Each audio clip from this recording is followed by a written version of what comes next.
I want to go a little deeper into this idea that what we consider as reality is actually a simulation.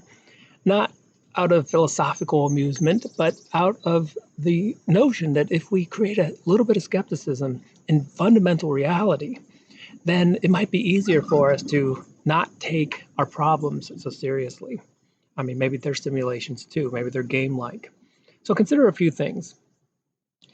The Milky Way has about 100 billion stars to it, but we also have about 100 billion galaxies in this universe.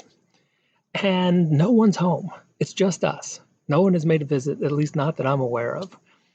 Now that's very strange. But if you consider being a code writer who's creating a simulation, it kind of makes sense. All you'd have to do to create a galaxy is just copy and paste the code, and you could do that 100 billion times, and you've got a universe. Also consider what happens when we go to the very small.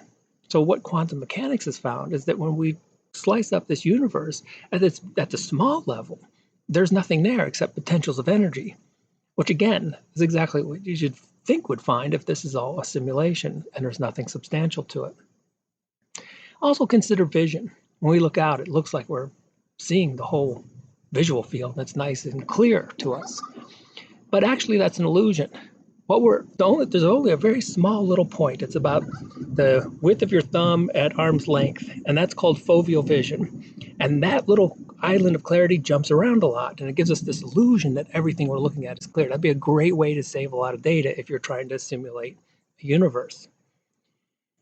But the point isn't to convince you that we're living in a simulation. The point is just to shake your belief a little bit in the fundamental nature of reality. Because if we can do that, that cultivates a mind that will not cling to anything, even an idea about the nature of reality itself.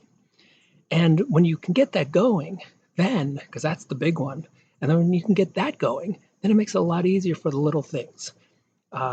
Problems at work, problems with money, problems with relationships, that annoying person behind the counter.